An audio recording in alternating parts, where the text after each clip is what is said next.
In 1989, the Soviet Union collapsed, and it took a big diabolic effect on many families. I met the American who was traveling in Lithuania that actually fell in love with me very quickly, and we married 2 weeks after we met. He brought me in the United States and introduced me to the church, and that's how I became a member. I was born in the Soviet Union, so you must understand everything was very simple.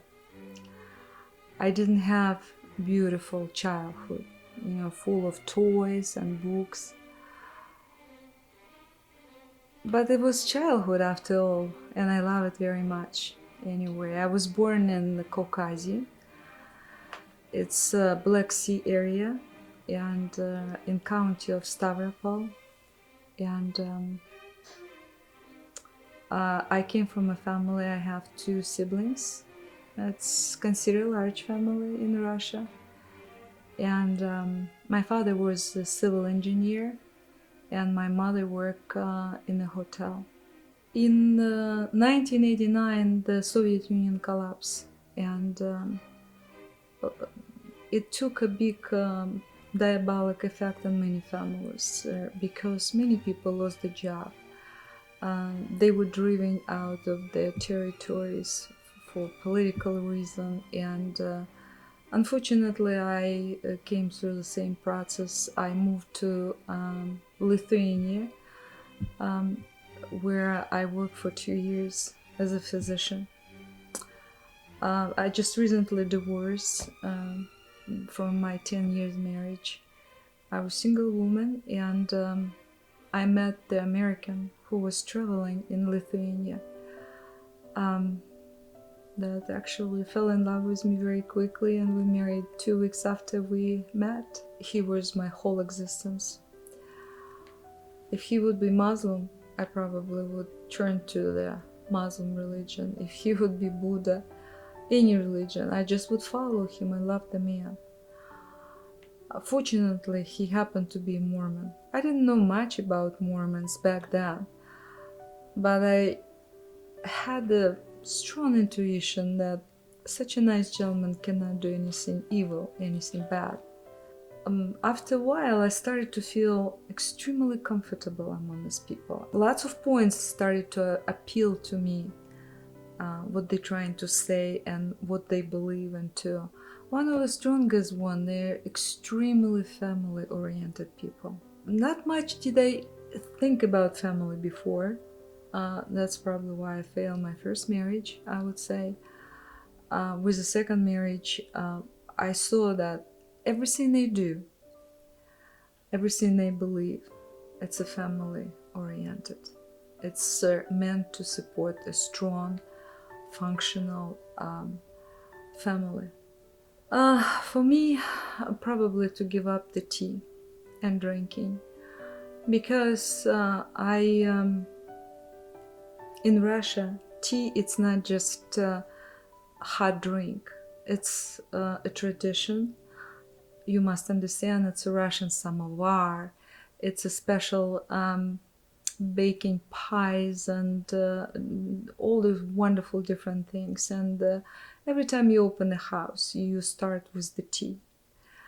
So, because Mormons do not drink strong drinks, including tea and coffee, that was really hard for me. And for longest time, I did not understand why should I give up something that's so good to me, that calm me and support me and help me.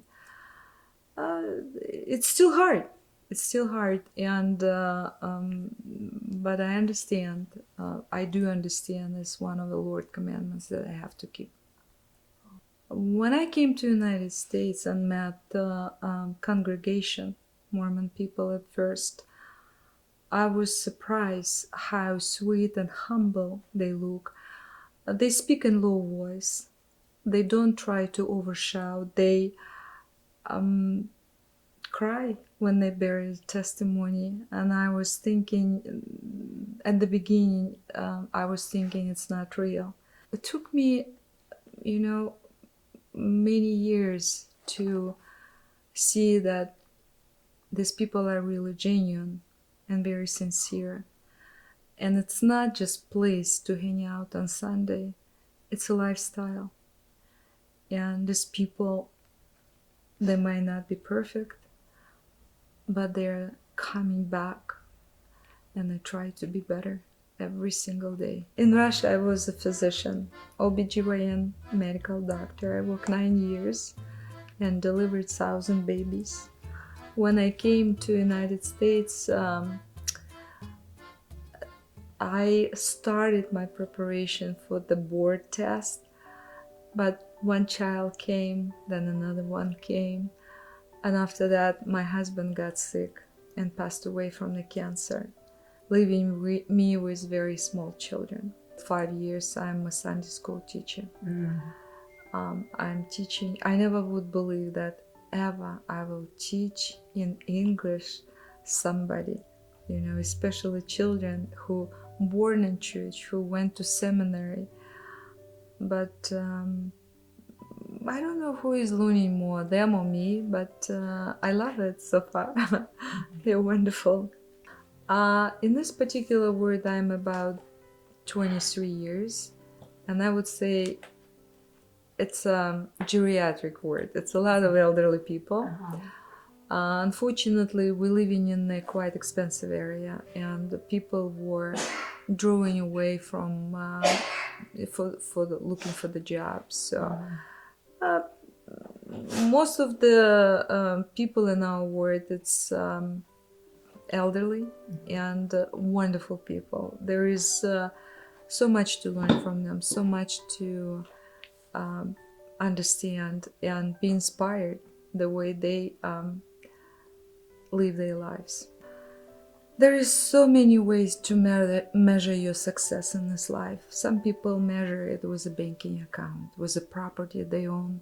Some people measure with the amount of gold medals they won, with the fame or I would say power. I thought a lot about it. I measure my success with amount of light. More light you get in this life, the more successful I consider myself. Light that make you happy, like peace and joy, and ability to be happy for somebody else as well. Not to be eaten up to death by jealousy or hatred, or just experience that overwhelming feeling of love for people. It doesn't come instantly. No, it's not an event, it's a process. And I'm glad that I was able to come to that particular conclusion about my purpose, my achievement, my success. Yeah, light.